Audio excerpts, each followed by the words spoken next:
ॐ नमो अरिहन्ताणं ॐ नमो सर्वसिद्धाणम्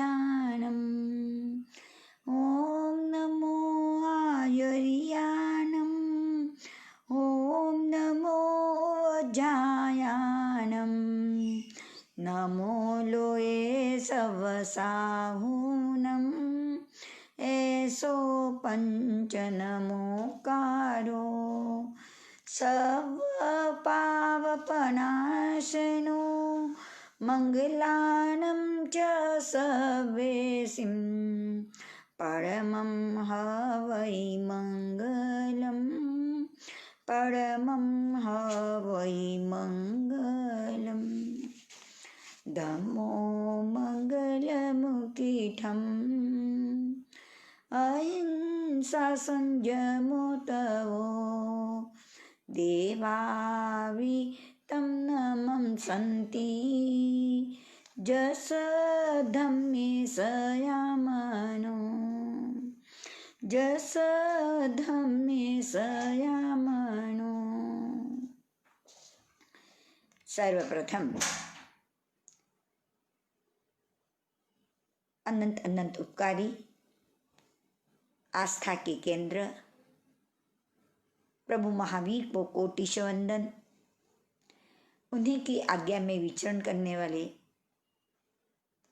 चारित्र आत्माओं को सत सत वंदन। आदरणीय सुश्रावक श्राविकाएं, जय जिनेन्द्र। कुछ समय से ज्ञान दर्शन की सम्यक रूप से वृद्धि हो,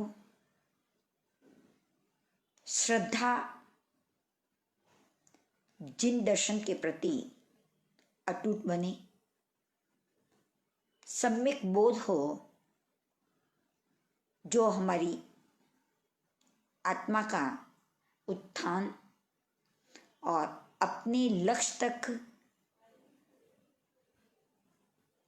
पहुंचने में सम्यक गति वाला बने। इन्हीं को आधार मानते हुए सद्ग्रस्त के स्वरूप को हम समझने का प्रयास कर रहे हैं। सद्ग्रस्त का जीवन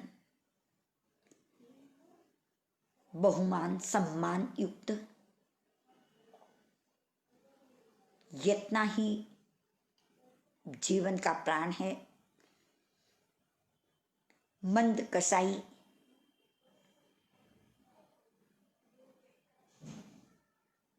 पुण्य का उपार्जन और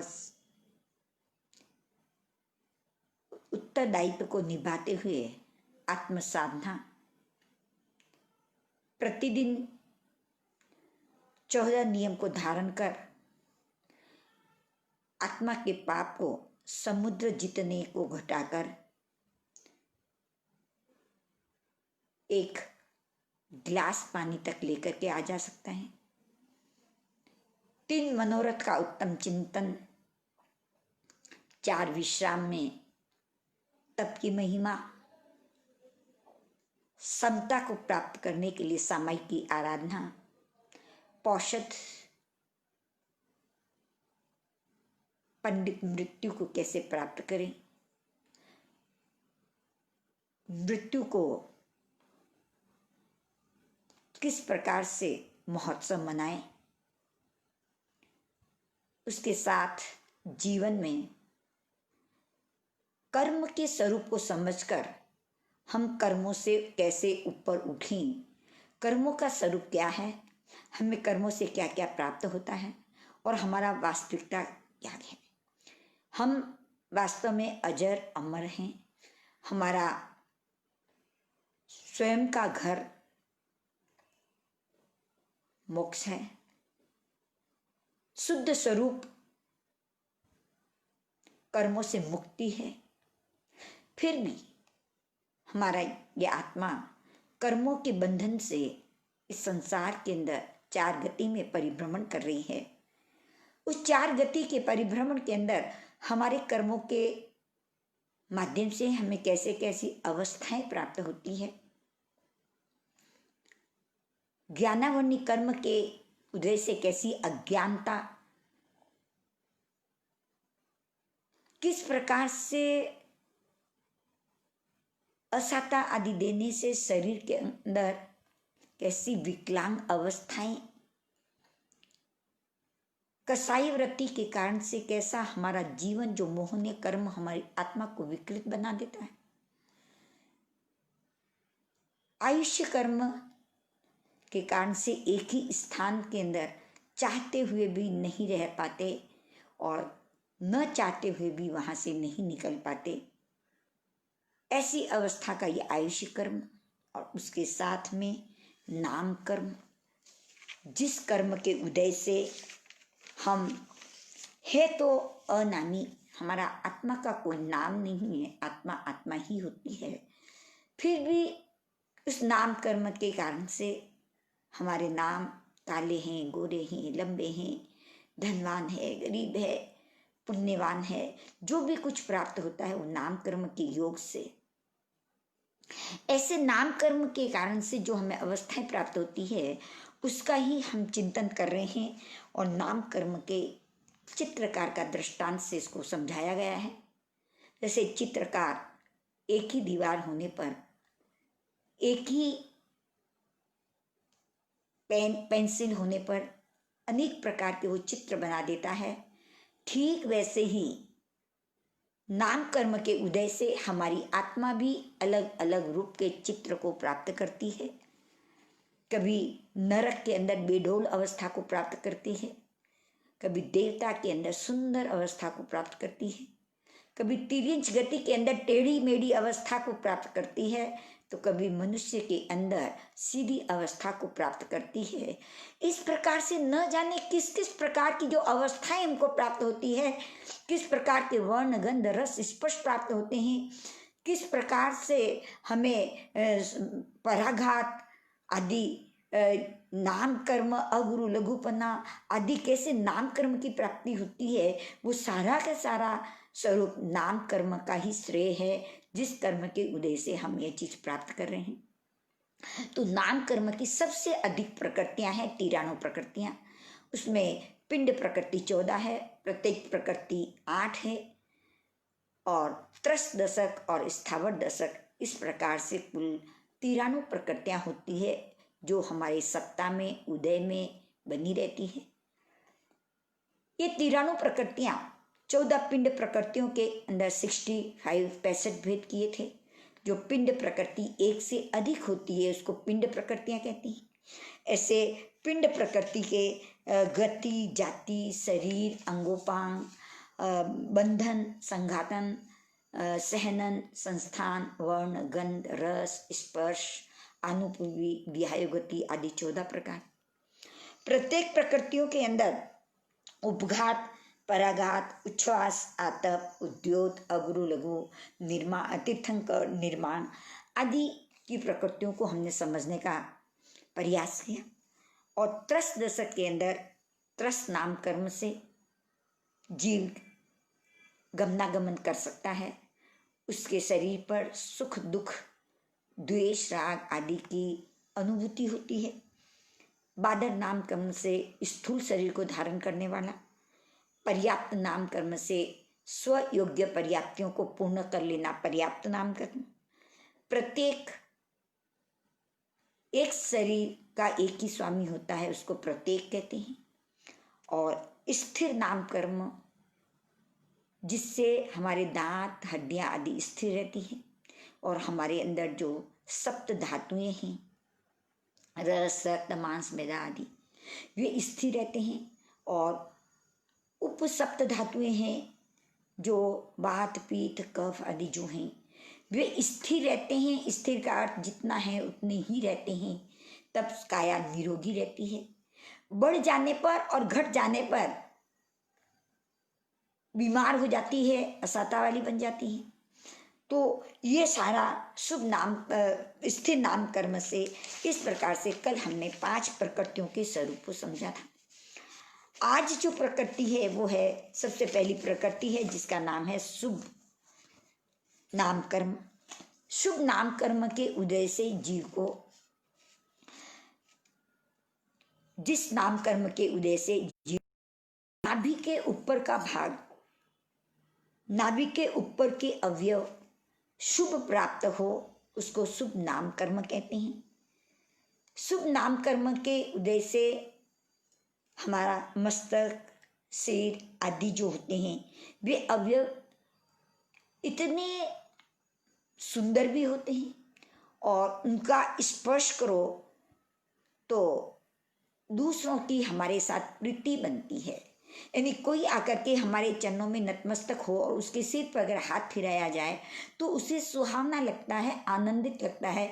वो हमारे चेहरे के सामने देखकर प्रसन्नता की अनुभूति करता है, प्रसन्न होता है। ऐसी प्रसन्नता की जो अनुभूति होती है, नाभि के ऊपर के अवयव जो होते हैं ये शुभ होते हैं और उन शुभ अवयवों का किसी के साथ स्पर्श हो जाए तो उनको सुहावना लगता है, उनको प्रीति होती है, उनको बहुत अच्छा लगता है।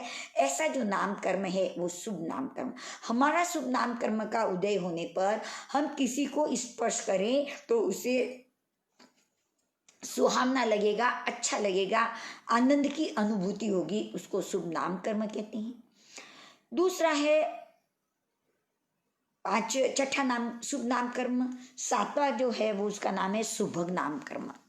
शुभग नाम कर्म का अर्थ होता है जिस कर्म के उदय से जीव को उपकार किए बिना, यानी किसी का हित के बिना, किसी का उपकार किए बिना, किसी का कार्य किए बिना, किसी भी प्रकार से उसको उपकारी न बनने पर भी और किसी तरह का संबंध न होने पर भी, न उसके साथ पुत्र पिता का कोई संबंध है, न कोई रिलेशन का संबंध है, न कोई मित्रता का संबंध है, कोई भी संबंध नहीं है, न तो उस जीव ने किसी पर उपकार किया, किसी की सहायता पहुंचाई, किसी को सुख दिया, ये भी नहीं किया, और न उस व्यक्ति के साथ, किसी भी व्यक्ति के साथ उसका कोई संबंध भी नहीं है।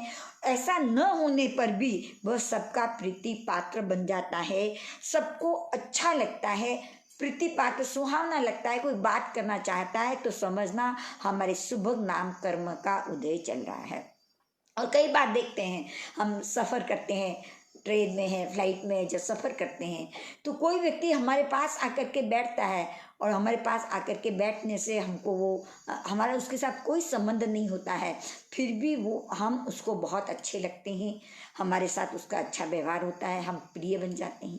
कोई संबंध नहीं, बैठते हैं तो, और कई बार ऐसी स्थिति बनती है कि जो हमारे पास आकर के बैठते हैं तो वो उनको हम अच्छे नहीं लगते हैं, इस प्रकार की स्थिति बनती है, सुहावने नहीं लगते हैं।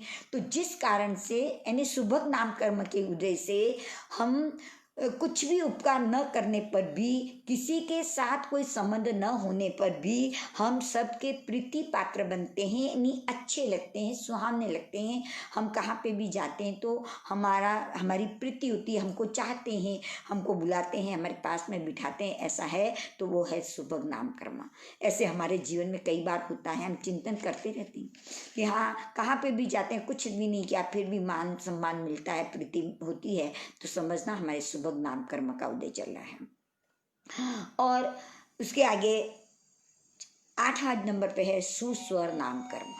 सुस्वर नाम कर्म के उदय से जीव को मधुर वाणी मिलती है, यानी जहाँ पे भी बोलता है तो इतना प्रिय लगता है और कुछ बोले, और कुछ बात कहे, और कुछ कहे, कुछ बोले भी, बोलते हैं तो सुनने का मन होता है। इतनी ही तो धीमी वाणी होती है और इतनी ही प्रिय और मधुर जैसी होती है, कोयल जैसी वाणी बोलते हैं, वह हमारे सुस्वर नाम कर्म का उदय है और प्रीतिवर्धक होता है। जहाँ पे भी बोलता है सब उससे प्यार करते हैं, उससे बहुत चाहते हैं, ऐसी स्थिति बनती है। और उस स्वर के कारण से, उस मीठी आवाज के कारण से सब उससे बार बार उससे बातचीत करना चाहते हैं। हमारे यहाँ पे ज्ञान रस सा महता है, उनकी वाणी बहुत ही मधुर है और मीठी है। जब वे कुछ भी फरमाते हैं, चाहे वो कुछ भी बोले, तो सुनने में बड़ा प्रिय लगता है, बड़ा आनंद आता है। तो इस प्रकार से जिस जीव का सुस्वर नाम कर्म का उदय होता है, तब वो अपनी वाणी कुछ कहते हैं तो बहुत मधुर लगती है और प्रीतिवर्धक होती है, वह है सुस्वर नाम कर्म। इसी प्रकार से 9वें नंबर पे है आदेय नाम कर्म। जिस कर्म के उदय से जब वो कहाँ पे भी अपने शब्द रखता है, अपनी वाणी कहते हैं, यानी कुछ कोई शब्द कहते हैं तो बहुमान्य होती है। यानी बहुत सारे जो लोग बैठे होते हैं, बहुत सारे लोग उसमें से अधिक से अधिक उनकी वाणी को मान्य करते हैं, वो कहते हैं, मानने के लिए तैयार हो जाते हैं, या वहाँ पे जितने भी बैठे हैं उनके लिए सर्वमान्य बन जाता है। उनकी वाणी ही इतनी, उनके वचन इतने आधे होते हैं कि जो वचनों से जो फरमाते हैं उन बात को बहुत सारी संख्या में या सभी के सभी उस बात को मानने लग जाते हैं, यानी उनकी बात का आदर मिलता है। नहीं तो कभी कभी हमारे जीवन में ऐसा होता है कि हम कितनी भी अच्छी तरह से कोई बात कहें और वो बात बड़ी सत्य भी होती है, फिर भी नहीं मानी जाती है। और इतने में कोई व्यक्ति आता है और उस बात को कह देते हैं, बात वो की वही है, वैसी की वैसी बात कहते हैं, किंतु उस बात को सब आदर देते हैं और उस बात को मान्य कर लेते हैं। तो हमें उस समय लगता है कि फिर मैं भी तो इतनी देर से यही बात कह रही थी, मेरी बात तो कोई नहीं मानता, दूसरे ने कहा तो उसकी बात को मान लेते हैं। पर उस समय समझना कि मेरा अनादि नाम कर्म का उदय चल रहा है, और जो आया है, जो बात कह रहे हैं, उसकी बात सर्वमान्य होती जा रही है, तो समझना उसका आदि नाम कर्म का उदय है। ठीक हमारे भी अगर आदि नाम कर्म का उदय चल रहा हो तो हम कहाँ पे भी जाके अपनी बात रखें तो सब बात मानने के लिए तैयार हो जाते हैं। तो कभी ये मत सोचना कि वो हमारी बात को मान नहीं दे रहे हैं। हमारे आदि नाम कर्म का उदय होगा तो हमारी बात को आदर मिलेगा, हम जो कहेंगे वो मानने के लिए तैयार हो जाएंगे। अगर हमारे अनादि नाम कर्म का उदय होगा तो कोई कैसे माने।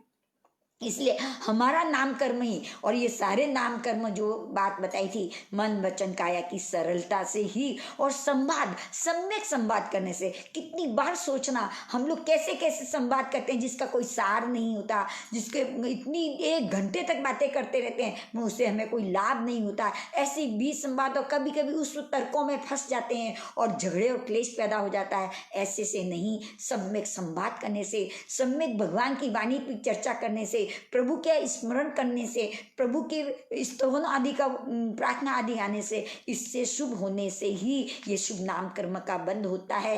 तो ये नाम कर्म हमें बार बार चेतावनी देता है कि हमारे ही आदि नाम कर्म का उदय है तो हमारी बात को सब आदर मान देंगे। अगर हमारे आदि नाम कर्म का उदय नहीं है तो आगे वाला हमको कैसे मान सम्मान दे सकता है। उस समय में सिर्फ चिंतन चलना चाहिए कि आदि नाम कर्म का उदय कैसे हुए, हम कैसे दूसरों को आदर दें, रिस्पेक्ट दें, उनके प्रति बहुमान रखें, जिस कारण से हमारे भी आदि नाम कर्म का बंद हो जाए। माया भी नहीं बने, उस बात को छिपाने वाले नहीं बोले बने, सत्य को प्रकट करने वाले बने, तो आदि नाम कर्म का उदय होता है। और 10वां जो है त्रस दशक के अंदर जो 10वीं प्रकृति है उसका नाम है यश कीर्ति। जिस नाम कर्म के उदय से जीव को यश और कीर्ति दोनों चीजें प्राप्त होती है, उसको यश कीर्ति कहते हैं। एक दिशा में नाम होता है, उसको एक दिशा में हमारी प्रशंसा होती है, एक दिशा में हमारा नाम होता है, उसको तो कहते हैं यश। और चारों दिशा में अपना नाम होता है, चारों दिशा में हमारा प्रशंसा होती है, उसको कहते हैं कीर्ति। तो इस प्रकार से यश कीर्ति होती है। यश ऐसे आगमों में लिखा हुआ है, जो शत्रु पर विजय प्राप्त करता है उसको यश कहते हैं। जो किसी शत्रु पे विजय प्राप्त करता है तो बड़ा यशस्वी है, बहुत अच्छी तरह से शत्रु को जीत करके आया। और दान तपस्या आदि करने पर हमारी कीर्ति चारों ओर फैलती है, चारों ओर जो फैलती है उसको कीर्ति कहते हैं। तपस्या की, 4 महीने का उपवास किया तो चारों ओर उनकी कीर्ति फैलती है। जब तपस्वी का नाम लेते तो उनको राणा आर्टिस्ट के अंदर जसराज गुलेचा थे, उनके धर्मपत्नी थी धापूबाई गुलेचा। वे 12-12 महीने की तपस्या करते थे और इतनी तपस्या करते थे कि उस तपस्या से उनकी कीर्ति चारों ओर फैली हुई थी। यानी तप से, उनके माध्यम से और दान के माध्यम से, दानवीर भी बहुत थे, बहुत दान देते थे, इससे उनकी चारों ओर कीर्ति फैली रहती थी। तो यश और कीर्ति दो प्रकार की विशेषता होनी चाहिए।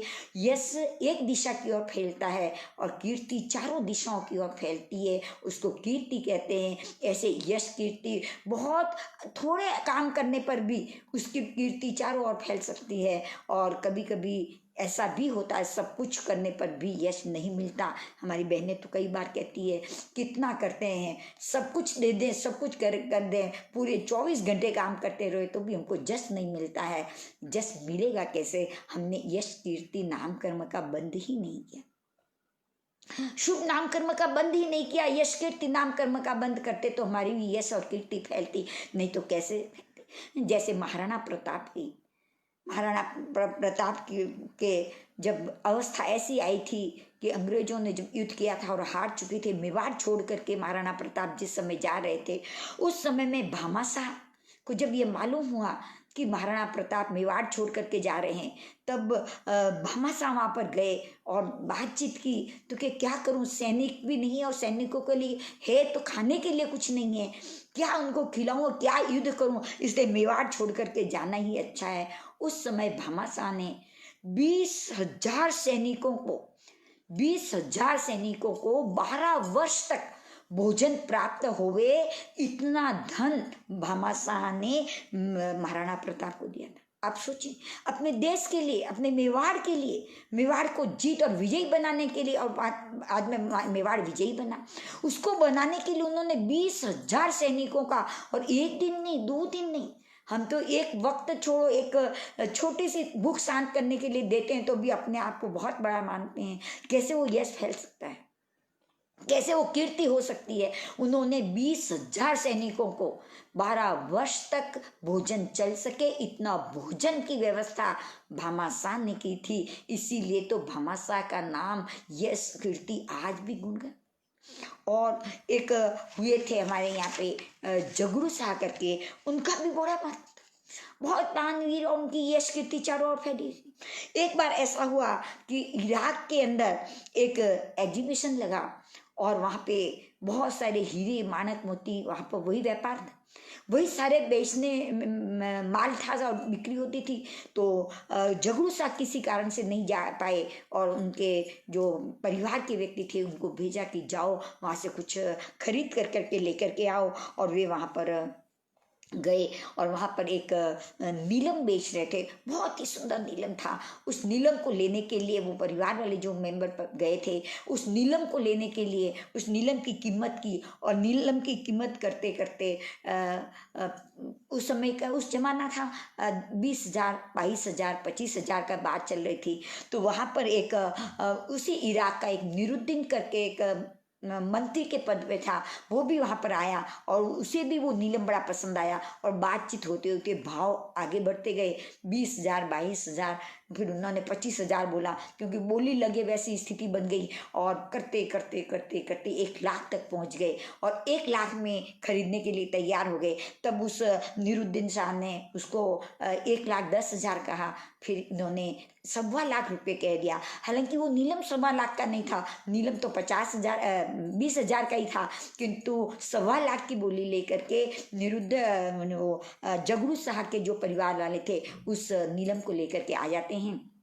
उसको वो छोड़ देता है निरुद्दीन कि छोड़ो, जाने दो, ले जाने दो इनको ही, और वो लेकर के आ जाते हैं। और ला करके जब जगरू शाह से अपनी सारी बात कहते हैं कि हमने वो नीलम था तो इतना, पर हमने इस बात के कारण से 1.25 लाख में लेकर के आ गई। तब जगरू शाह ने विचार किया कि हो बात इतनी कीमत वाला अपन बातों बातों में क्या होता उसको देते, उनसे कुछ नहीं कहा, परिवार से चिंतन करते रहे। फिर एक दिन एक बहुत बड़ी जगह थी उस समय, उसको भद्रावती नाम का एक बहुत बड़ा, आज की भद्रावती ये नहीं सिमोगा वाली, पहले जो भद्रावती एक शहर था, बहुत बड़ी जगह पड़ी थी। और सब कारीगरों को बुलाया और कहा कि यहाँ पर एक मस्जिद बनाई जाए। तो वे सब जगरू शाह के सामने देखने लगे, क्योंकि दूर दूर देशों से सबको बुलाया गया था कि बहुत ही सुंदर एक मस्जिद बनानी है। तो सब ने उनके सामने देखा कि आप मस्जिद बनाने की बात कैसे कह रहे हैं। हाँ, आप तो मंदिर बनाने की बात कहें तो समझ में आती है, मस्जिद कैसे बनाई जाए, तो कि नहीं मस्जिद बनानी। फिर पूछा गया मंदिर या मस्जिद, तो कि मस्जिद बनानी है। समझ में नहीं आया, फिर भी जैसे कह दिया ऐसा करना है, और बहुत सुंदर एक मस्जिद बनाई। और मस्जिद बनाने के बाद जो उसकी एंट्री पे वो जो नीलम लेकर के आए थे, उस नीलम को वहाँ पर लगाया गया, और पूरी व्यवस्था नीलम किसी के अंदर जड़ा करके उस प्रवेश द्वार पे उसको लगाया गया। बड़ी सुंदर व्यवस्था की गई। और जब इसका ओपनिंग का समय आया, उस समय में निरुद्दीन को शाह को भी इनवाइट किया गया कि आप भी इस मस्जिद की ओपनिंग में पधारना है। तो बहुत सारे अलग अलग देश से बहुतों को बुलाया था। जब निरुद्दीन शाह जब आया और आते ही जब प्रवेश करते हैं ओपनिंग के लिए, तो सीधे उसकी उनकी नज़र उस दरवाजे के ऊपर पड़ती है। वो नीलम याद आ जाता है, और नीलम को देख करके जगरू शाह के चेहरे को देखता है, और देख के जगरू शाह निरुद्दीन शाह को अपने गले लगा लेते हैं। तो कहते ये क्या किया कि बस वो लेकर के आ गए, पर ये तो आपकी ही थी, आप ही लेना चाहते थे, ये आपका ही है, और आज से ये मस्जिद जो है ये सब आपके नाम की। और पूरी मस्जिद उस एक नीलम को देने के लिए नीलम के साथ पूरी मस्जिद को ऐसे के ऐसे उनके साथ क्या कर दिया, निरुद्दीन शाह को दे दिया। बड़ा आश्चर्य की बात, ऐसे महापुरुष हमारे भारत के अंदर हुए हैं। इसीलिए भारत को तो सोने की चिड़िया कह दें, यानी दानवीरों का स्थान कह दें। ऐसा सुंदर ये भारतवर्ष। इराक से वो जो निरुद्दीन शाह आया था, वो चिंतन करने लगा क्या भारतवर्ष की महिमा है।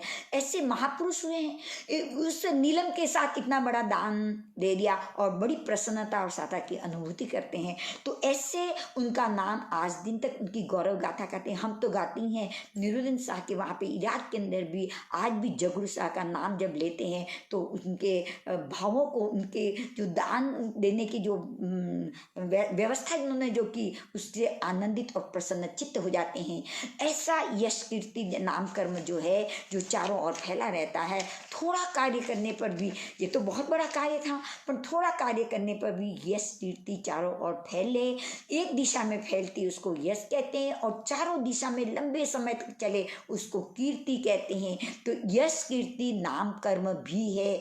बस ये सारे के सारे इसका करने के लिए हम भी दूसरों की यश कीर्ति को फैलाएं, उनके गुणगान को करें, पर नहीं कर पाते हैं जब हमारे अंदर ईर्ष्या होती है, और ईर्ष्या होने से हम उनके नाम को चारों ओर नहीं फैलाते, जानते हुए भी प्रशंसा नहीं कर पाते। तो फिर हम चाहते हैं कि हमारी यश कीर्ति फैले, तो कैसे यश कीर्ति हो सकती है। हम भी थोड़ा सा भी अच्छा करने के पर भी उनकी यश कीर्ति हम चारों ओर फैलाएं, उनकी बात चर्चा करें, तब जाकर के यश कीर्ति नाम कर्म का बंद होता है। ये भी सरलता से होता है, शुभ भावों से होता है। तो इस प्रकार से जो त्रस दशक की बात बताई, इस त्रस दशक के अंदर त्रस नाम, बादर नाम, पर्याप्त नाम, प्रत्येक नाम, स्थिर नाम, शुभ नाम, सुभग नाम, सुस्वर नाम, आदि नाम और यश कीर्ति नाम, ये 10 चीजें त्रस दशक के अंदर। हाँ, ये इस त्रस के साथ ही हो ऐसा नहीं है, त्रस के साथ भी हो सकता है, स्थावर के साथ में भी हो सकता है। इसको समझने के लिए अच्छी तरह से हम बोल पाए, याद हो सके, इसलिए त्रस दशक की 10 प्रकृतियां, और अब स्थावर दशक की 10 प्रकृतियां। ठीक इसकी उल्टी है, फिर भी थोड़ा सा हम समझने का प्रयास करेंगे। स्थावर दशक के अंदर जिस कर्म के उदय से जीव एक ही स्थान पर स्थित रहता है, अपने हित अहित के लिए गमनागमन नहीं कर पाता। जिस नाम कर्म के उदय से जीव एक ही स्थान पर स्थित रहता है, वह जीव अपने हित अहित के लिए, शीत उष्ण से, गर्मी से बचने के लिए एक स्थान से दूसरे स्थान पर गमनागमन नहीं कर सकता।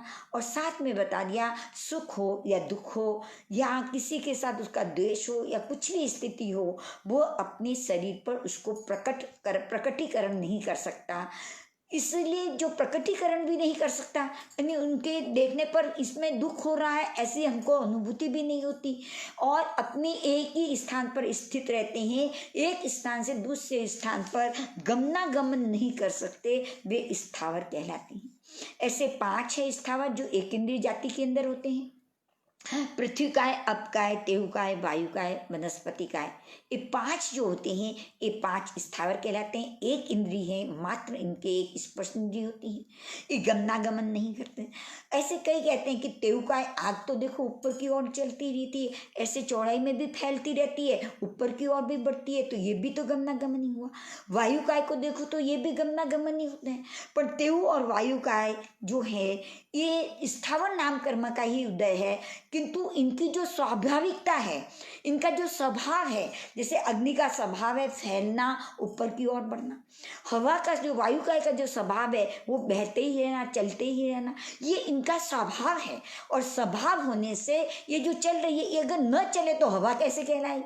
हवा का तो अर्थ ही है चलना, अपने आप में अपने स्वभाव रूप से चलती है, पर इसको किसी सुख दुख से बचने के लिए गमनागमन नहीं कर पाती,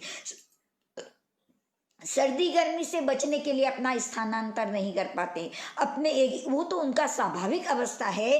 तो तेहु का ही वायु का की तो स्वाभाविक अवस्था है, इसलिए गमनागमन नहीं करते। इनका नाम स्थावर नाम कर्म का ही उदय होता है, इसलिए इस प्रकार से होते हैं। इनको आगम के अंदर उत्तरायण सूत्र के अंदर 36वें अध्ययन के अंदर तेहु काय वायु काय इनको भी गति त्रस के रूप में कहा है। त्रस नाम कर्म का उदय तो नहीं होता है, किंतु गति त्रस के रूप में तेहु वायु काय को भी कहा।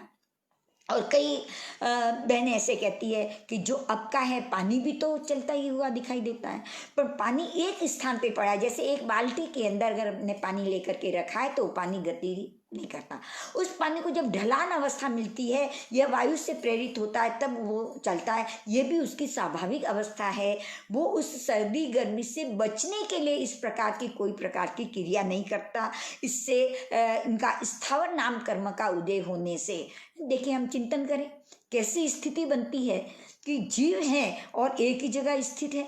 हम न तो अपने हाव भाव को किसी के सामने प्रकट कर सकते हैं, न उस स्थान से बचने का प्रयास कर सकते हैं, कुछ भी नहीं कर सकते, गमनागमन भी नहीं कर सकते। अभी इस गर्मी के अंदर कितनी जबरदस्त गर्मी लग रही हो, और शाम को जब बरसात आती है तो कितनी जबरदस्त इन पेड़ों पर और पड़ती है, और कितने थपेड़े खाते हैं, फिर भी अपना स्थान नहीं बदल सकते। ऐसी अवस्था हमको किससे प्राप्त होती है? तो कि स्थावर नाम कर्म के उदय से होती है। फिर बताया स्थावर के अंदर सूक्ष्मता होती है, वो है सूक्ष्म नाम कर्म। जिस कर्म नाम कर्म के उदय से जीव को ऐसा सूक्ष्म शरीर मिलता है जो दिखाई नहीं देता। सूक्ष्म नाम कर्म के उदय से उस शरीर के अंदर इतनी सूक्ष्मता आ जाती है, और सूक्ष्मता आ जाने के कारण से वो शरीर दिखाई नहीं देता। जैसे ये सूक्ष्म जीव पूरे लोक में ठसाठस परे हैं। परमात्मा फरमाते हैं कि एक सुई की नोक रखे उतनी भी जगह खाली नहीं, एक सुई की नोक रखें उतना भी स्थान खाली नहीं है। इतने पूरे लोक के अंदर जो 14 रज्जु लोक का है, 343 रज्जु का जो घन रूप बना हुआ है, उसका क्षेत्रफल इतना है, इतने में इतने ठसाठस भरे हुए हैं कि एक सुई की नोक रखे उतनी भी खाली नहीं है। जो हमारे सामने खाली जगह दिखाई दे रही है, वहाँ पे भी सूक्ष्म जीव ठसाठस भरे हैं, पूरे लोक के आकाश के अंदर भरे हुए हैं। इनका एक स्वरूप है, ये हमको रोकते भी नहीं है और ये हमारे से रुकते भी नहीं है। हम चलते हैं तो हमारे निमित्त से उनको हम उन्हें कोई रुकावट नहीं देते, और वो हम चल रहे हैं तो भी वे अपना गमनागमन, अपना स्थिति चल रही है उनकी, न तो हम उनको रोक सकते हैं और न वो हमें रोकता है कि हमें आगे नहीं जाने देता, ऐसा नहीं होता। तो सूक्ष्म नाम कर्म के उदय से जो जीव जलाने से जलते नहीं हैं, आग लग जाए तो भी उन जीवों की विराधना नहीं होती, जलाने से जलते नहीं हैं, मारने से मरते नहीं हैं, पानी उसको बहा करके नहीं लेके जा सकता, किसी के रोकने से रुकते नहीं हैं, ये किसी को रोक नहीं पाते।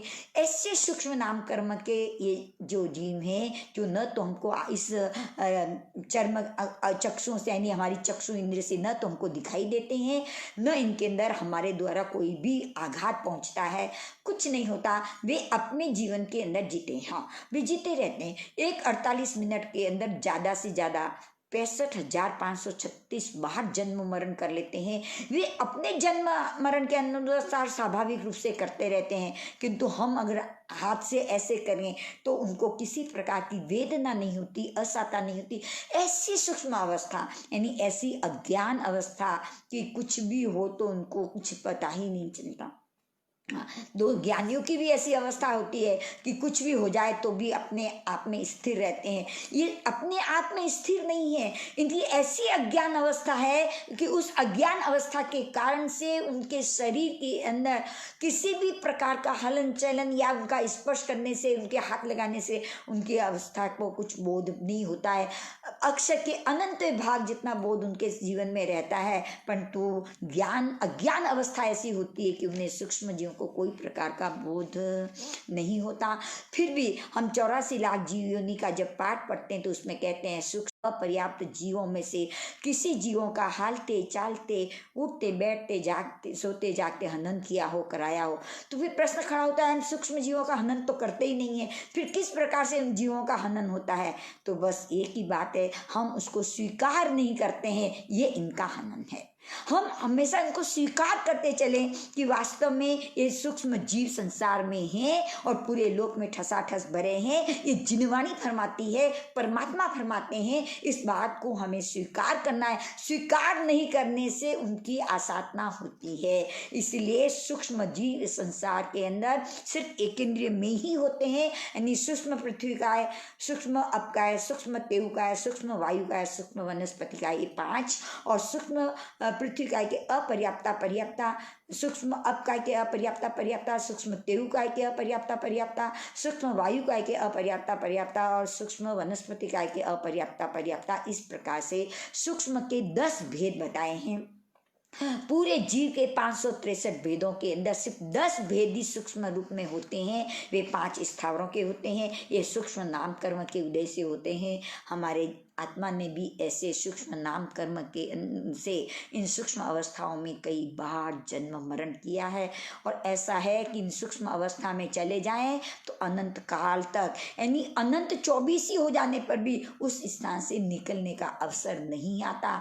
इसीलिए इन सूक्ष्म जीवों के आसाधना मत करो और सूक्ष्म जीवों को स्वीकार करते ये चिंतन करो कि जीव अज्ञान अवस्था में चला जाता है तो कैसी अवस्था प्राप्त होती है। सूक्ष्म के बाद में साधारण वनस्पतिकाय का वर्णन आता है। साधारण का अर्थ होता है एक शरीर में अनंत जीव रहते हों, उसको साधारण कहते हैं।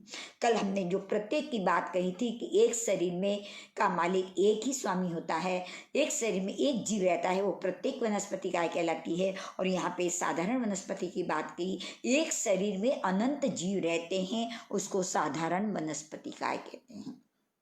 जैसे बड़े शहर होते हैं और बड़े शहर के अंदर मकान की ऐसे कतारें लगी रहती है, बहुत सारे मकान लाइन से होते हैं। उस मकान के अंदर जो मकान है, घर है, उस घर की मंजिलें बनी होती है। उन मंजिलों के अंदर कमरे होते हैं और कमरे के अंदर कोठरियाँ बनी होती है।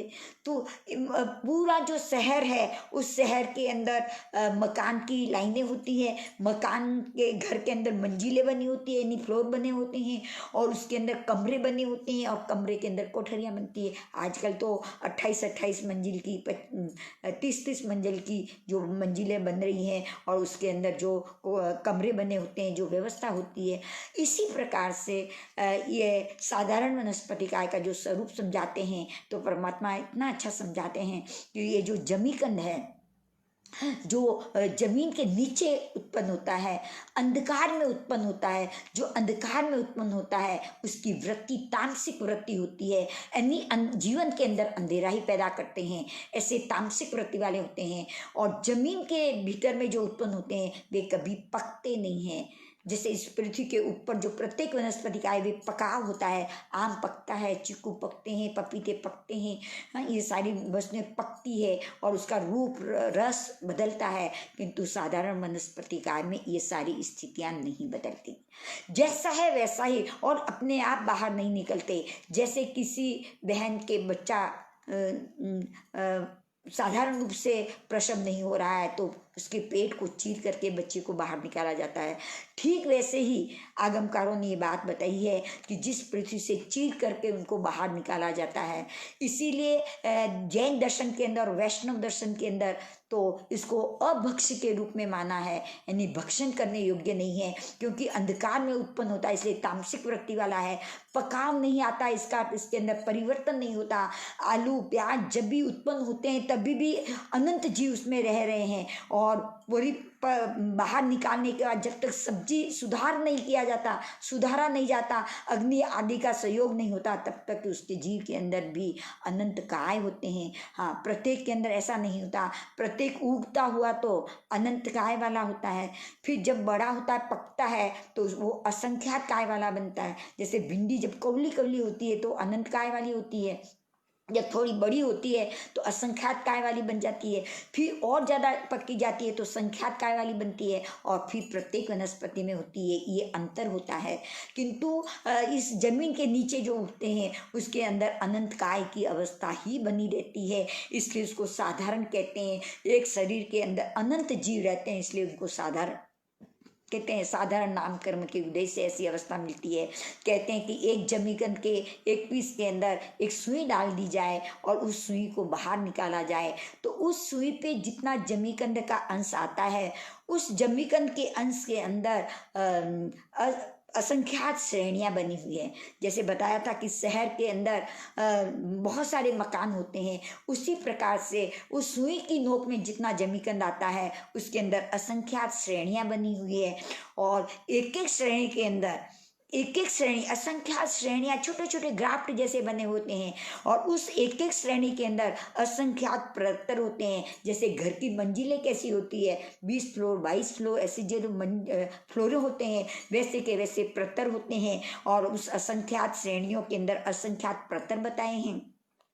और उस एक एक प्रतर के अंदर छोटे छोटे गोले कमरे के जैसे, जैसे उस घरों के अंदर कमरे होते हैं, वैसे उस प्रतर के अंदर, उस मंजिलों के अंदर छोटे छोटे असंख्यात गोले होते हैं, और एक एक गोले के अंदर असंख्यात असंख्यात शरीर फरमाए भगवान ने।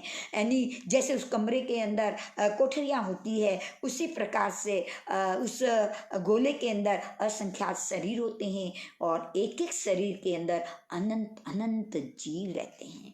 हम सोचें कि एक सुई की नोक पे जितना जमीकंद आता है हमें दिखाई भी नहीं देता, किंतु परमात्मा फरमाते हैं कि उस जितना उस सुई की नोक पे अंश आया उसमें असंख्यात श्रेणियां हैं, एक एक श्रेणी में असंख्यात असंख्यात प्रतर है, एक एक प्रतर में असंख्यात असंख्यात गोले हैं, एक एक गोले में असंख्यात असंख्यात शरीर भगवान ने फरमाए हैं, और एक एक शरीर के अंदर अनंत अनंत जीव रहते हैं। उसमें भी हमारी आत्मा एक बार नहीं अनंती बार रह करके आई है। आज इतने इतने बड़े मकान मिलने पर, अपने अपने स्वतंत्र कमरे होने पर भी कहते हैं घर बहुत छोटा है, घर बहुत छोटा है। ये विचार करें हम कि जब साधारण नाम कर्म का उदय आया था तो हमें कैसी अवस्थाएं मिली थी, किस प्रकार की अवस्था हमारे जीवन के अंदर चल रही थी, कि हम उसमें साधारण वनस्पति काय में और 48 मिनट के अंदर, उस साधारण वनस्पति काय के अंदर रहते हुए 48 मिनट के अंदर 32,000 बार जन्म मरण किया है। और संसार में अगर अधिक से अधिक कोई दुख है तो वह है जन्म मरण का ही दुख है। और ऐसे अवस्था में साधारण नाम कर्म के उदय से हम नहीं जाना चाहते, फिर भी ऐसी अवस्था में हमारा जो जन्म होता है वो साधारण नाम कर्म के उदय से ही होता है। इसीलिए इसको अभक्ष्य के रूप में माना है। जीव भी बहुत, जीवों की विराधना भी बहुत होती है, और तामसिक आहार अंधकार में उत्पन्न होने से तामसिकता होती है। तो प्रभु ने सिर्फ स्वरूप बताया है, अब चिंतन तो हमारा अपना चाहिए। जितना जिस वस्तु के प्रति आसक्ति होती है, जितनी उस वस्तु के प्रति ममत्व होता है, और उस आसक्ति के समय आयुष्य कर्म का बंद हो जाए तो निश्चय में हाँ उसी स्थान का आयुष्य कर्म का बंद होता है, ऐसा परमात्मा फरमाते हैं। तो हम जैनत्व को, जैनत्व के स्वरूप को उत्थान की ओर ले जाना है, जैनत्व के स्वरूप को सम्यक रूप से समझना है, तो इस पर हम चिंतन करेंगे। प्रभु ने त्याग करना या न करना ये बात नहीं है, अब चिंतन को कैसी उसकी अवस्था है, और साधारण नाम कर्म का बंद होने पर इस जीव को ऐसी अवस्था मिलती है और अनंत काल तक उस स्थान से निकलने का अवसर नहीं मिलता। ये सबसे बड़ी बात है। एक बार उस अवस्था में चले जाए तो कहते हैं अनंत काल, अनंत 24 हो जाती, तब से भी उस स्थान से निकलने का अवसर प्राप्त नहीं होता। तो ऐसे साधारण नाम कर्म का बंध होता है तो जीव को इस प्रकार की स्थिति मिलती है। और फिर है स्थावर नाम कर्म, सूक्ष्म नाम कर्म, साधारण नाम कर्म और अपर्याप्त नाम कर्म। जिस जीव के जितनी पर्याप्ति की योग्यता होती है, कल भी हमने चर्चा की थी 6 पर्याप्तियां होती है। एक इंद्रिय के 4, बेंद्री, तेंद्री, चौरंद्री जिसको विकलेंद्री कहते हैं उनके 5, और सन्नी, तिरेंद्र, पंचेंद्री और सन्नी मनुष्य और देवता और नरक को 6 पर्याप्तियां चाहिए। स्व योग्य पर्याप्तियां पूर्ण कर लेता है, जितनी योग्यता पर्याप्ति लेकर के आए उतनी पूर्ण कर लेता है उसको पर्याप्त कहते हैं। और अपनी योग्य पर्याप्ति को पूर्ण नहीं कर पाता है और पहली आयुष्य पूर्ण हो जाता है तो अपर्याप्त अवस्था में काल कर गया ऐसा कहते हैं। और पूरी 6 नहीं करते हैं, जब तक 1, 2, 3, 4, 5 ही हुई है, जिसको 6 चाहिए 5 तक हुई उसको भी अपर्याप्त कहते हैं, और 6 पूरी करने पर उसे पर्याप्त कहा जाता है। इस प्रकार से अपर्याप्त और पर्याप्त अवस्था। पर एक जीव जहाँ पे भी उत्पन्न होगा, चाहे वो एक इंद्री, बेंद्री, तेंद्री, चौरंद्री, पंचेंद्री में कहाँ पे भी उत्पन्न हुआ, तो मिनिमम 3 पर्याप्तियां अवश्य करता है।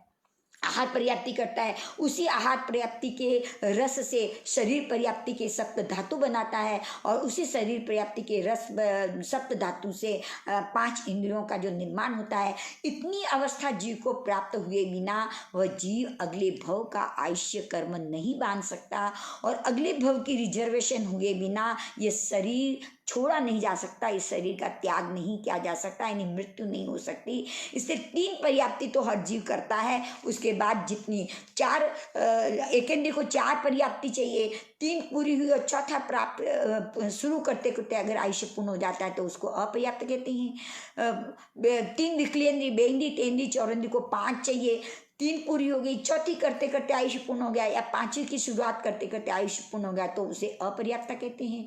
और जिसको 6 पर्याप्ति चाहिए, 3 तो पूरी करेगा ही, चौथी पर्याप्ति पूरी करते करते आयुष्य पूर्ण हो गया, 5वीं करते करते पूर्ण हो गया, या छठी की शुरुआत करते करते अगर आयुष्य पूर्ण हो गया तो उसको उस जीव का अपर्याप्त अवस्था वाला कहते हैं। तो इस प्रकार से अपर्याप्त अवस्था होती है। और फिर है अस्थिर। हाँ, अस्थिर का अर्थ होता है जो चीज़ें स्थिर नहीं रहती, जैसे हमारी ये कान की अवस्था है, ये आँखों की पलकें, हमारी जीभ, हमारे शरीर के अंदर जो अंग मिले हैं, जो अंग स्थिर नहीं रहते, जैसे दांत स्थिर है, हड्डियाँ स्थिर है, पर बाकी शरीर के अंग जो स्थिर नहीं है वो अस्थिर, और ये अस्थिर रहेंगे तो ही होगा। घुटने आगे अगर मुड़ेंगे नहीं, चलेंगे नहीं तो हमारा जीवन कैसे चलेगा। तो जो अंग अस्थिर रूप में है उसको अस्थिर नाम कर्म का उदय होता है। और फिर उसके आगे अशुभ नाम कर्म है। तो अभी हमने जो शुभ नाम कर्म की बात कही थी कि नाभि के ऊपर के पोर्शन के शुभ नाम कर्म का उदय से होते हैं, और नाभि के नीचे के जो अंग होते हैं वे अशुभ नाम कर्म के उदय से मिलते हैं। जैसे हमारे पैर वगैरह जो हैं वे अशुभ नाम कर्म के उदय से मिलते हैं, और वो पैर किसको लग जाए और नीचे का अंग किसी को लग जाए तो उससे दूसरों को अप्रसन्नता की अनुभूति होती है। जैसे किसी को पैर लग जाए तो सामने आंख देख करके ऐसे देखता है, ठोकर लगा दी ऐसे कहता है, उसको अशुभ रूप के मानता है। तो ये अशुभ नाम कर्म का ही उदय से हमारे नाभि के नीचे के जो अवयव हैं वो अशुभ गिने जाते हैं। हाँ, वे अशुभ नहीं है तो भी अशुभ गिने जाते हैं। किसी को पैर लगाना अशुभ गिना जाता है और किसी को हाथ फेरना शुभ माना जाता है। बस ठीक वैसे ही नीचे के अवयवों को अशुभ नाम कर्म के उदय से प्राप्त होते हैं, और नाभि के ऊपर के मिलते हैं वो शुभ नाम कर्म के उदय से मिलते हैं। फिर दुर्भग नाम कर्म, जिस उपकार करने पर भी वह सबका अप्रिय बना रहता है, दूसरों की भलाई करता है, दूसरों का हित चाहता है, दूसरों के लिए बहुत कुछ करता है।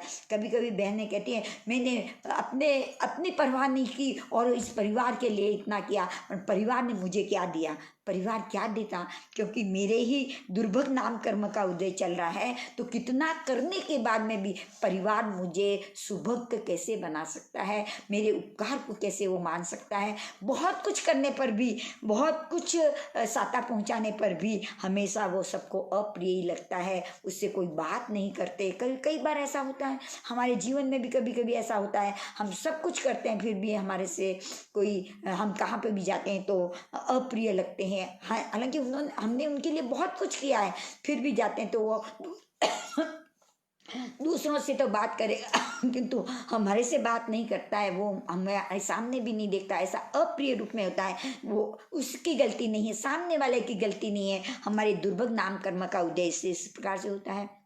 और आगे उसके दूसर नाम कर्म है, जिस कर्म के उदय से हमारे जीव को, हमारी आत्मा को ऐसे स्वर मिलते हैं, कर्कश स्वर मिलते हैं। बोलते हैं तो किसी को नहीं सुहाता, हम बोलना अच्छा ही चाहते हैं, अच्छी चीज कहना चाहते हैं, फिर भी हमारे वचन स्वर ऐसे कर्कश होते हैं कि सुन करके भी उनको असहता लगती है, अप्रिय स्वर बोलते हैं, उनको अच्छे नहीं लगते, ऐसे लगते हैं बंद करें, अपनी आवाज़ बंद कर दें। कई बार तो ऐसे स्वर वाले जब बोलने के लिए खड़े होते हैं तो पहले से ही जय जय जय जय बोल देते हैं, जय जिनेन्द्र बोल देते हैं कि बस बैठ जाओ, आपकी आवाज़ नहीं सुननी है। ऐसे अप्रिय कर्कश वचन निकलते हैं। और अनादि जीव के वचन युक्ति युक्त होने पर भी, यानी सत्य होने पर भी, जैसे होने चाहिए वही बात सही है, सत्य होने पर भी, सम्यक होने पर भी, सही रूप से कहने पर भी उनके शब्दों को आदर नहीं मिलता। हम कितनी ही परिवार के अंदर अच्छी बात कहते हैं, सही बात कहते हैं, फिर भी परिवार वाले हमारी बात का आदर नहीं करते, वह अनादरणीय बन जाता है, आदर नहीं होता है, तो समझना हमारा अनादि नाम कर्म का उदय है। ये नाम कर्म हमें बहुत अच्छी शिक्षा देता है कि जो कुछ होता है वे मेरे नाम कर्म के उदय से ही हो रहा है। ऐसा अगर चिंतन चले तो निश्चय में हम कषाय वृत्ति से, हम संसार परिभ्रमण से बच सकते हैं। ये चिंतन यहाँ विशेष होना चाहिए, वो है अनादि नाम कर्म। और अयश कीर्ति बड़ा खराब काम है। थोड़ा सा भी गलती हो गई, इतना अच्छा किया, उसको कुछ कोई कहने के लिए तैयार नहीं है, पर थोड़ी सी भी गलती हो गई तो चारों ओर फैल जाती है कि देखो उन्होंने ऐसा किया, उन्होंने ऐसा किया। तो अयश कीर्ति का अर्थ होता है जो गलत काम करते हैं उसकी चारों ओर यश कीर्ति फैल जाती है, नाम खराब हो जाता है, थोड़ा सा गलत होने पर बदनाम हो जाता है। सब कुछ अच्छा होने पर भी एक काम नहीं करते तो कहते हैं कि ये तो जीवन में कुछ करता ही नहीं। इस प्रकार से और सब चारों ओर अयश कीर्ति फैल जाती है। इस प्रकार से ये स्थावर नाम कर्म के साथ के अंदर स्थावर, सूक्ष्म, साधारण, अपर्याप्त, अस्थिर, अशुभ, दुर्भग, दूषर, अनादि और अयश कीर्ति, ये 10, और कल हमने समझे थे जो त्रस के साथ 10, त्रस दशक और स्थावर दशक, इस प्रकार से कुल मिलाकर के पिंड प्रकृति 14 के 65 भेद, 8 प्रत्येक प्रकृति, त्रस दशक और त्रस स्थार, कुल मिलाकर के 93 प्रकृतियां होती है। इन 93 प्रकृतियों में से जो है ये नाम कर्म अघाती कर्म है, इसमें पुण्य की प्रकृतियां और पाप की प्रकृतियां, जो शुभ है उसको पुण्य में लेते हैं और जो अशुभ है वो पाप में। इसमें से सिर्फ 93 में से 37 प्रकृतियां जो है वे पुण्य प्रकृतियों के अंदर आती है, और पीछे की जो 56 प्रकृतियां जो बचती है वो पाप कर्म की उद्देश्य से आती है। तो पुण्य और पाप की अवस्था इस शुभ नाम कर्म और अशुभ नाम कर्म के माध्यम से होती है।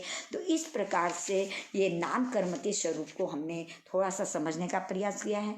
और कल की क्लास के अंदर, कल यानी सोमवार की क्लास के अंदर तीर्थंकर नाम कर्म का बंध थोड़ा सा समझेंगे जरूर, क्योंकि हमें भी भाव तो रहते हैं कि सबसे पुण्य प्रकृति, उत्कृष्ट पुण्य प्रकृति है वो तीर्थंकर नाम कर्म है। इसका कैसे हम बंद कर सकते हैं इस पर चर्चा करेंगे आज के विषय के अंदर। जो स्थावर दशक और त्रस दशक की जो 5 प्रकृति यानी 15 प्रकृतियों को हमने समझने का चर्चा की, और उसको समझते समय आगम के विरुद्ध या शब्दों का उच्चारण सही न होने के कारण से कोई दोष लगा हो तो जम बाइदम बच्चा मेलियम हीन खरम अच्छा खरम पय हीनम विनय हीनम जोग हीनम घोषहीनम सुट्ठु दिनम दुट्ठु परिचयम अकाले कहो सज्जाओ काले न कहो सज्जाओ असज्जाए सज्जायम सज्जाए न सज्जायम भंता गुंता विचारता ज्ञान और ज्ञान पुरुषों की अभिन्यासात्मा की हो तो तस्में इच्छामि दुःखम। इन्हीं मंगलमय भावनाओं के साथ जिसने भी भाग लिया है उनको बहुत बहुत धन्यवाद, और आगे से आगे इसकी विशेष चर्चा करते रहें जिससे बहुत लोग जुड़ करके इसको समझते रहें। और कमेंट बॉक्स के अंदर अपने प्रश्नों को आप कह सकते हैं, यथावसर पर उसका जवाब दिया जाएगा। इन्हीं मंगलमय भावनाओं के साथ गुरुदेव की आज्ञा से, बड़े भाई बहनों की आज्ञा से चत्तारी मंगलम, अरिहंता मंगलम, सिद्धा मंगलम, साहु मंगलम, केवली प्रणयतो धम्मो मंगलम। चत्तारी लोगुत्तमा, अरिहंता लोगुत्तमा, सिद्धा लोगुत्तमा, साहु लोगुत्तमा, केवली प्रणयतो धम्मो लोगुत्तमो। चत्तारी शरणं पवज्जामि, अरिहंते शरणं पवज्जामि, सिद्धे शरणं पवज्जामि, साहु शरणं पवज्जामि, केवली प्रणयतम धम्मम शरणं पवज्जामि।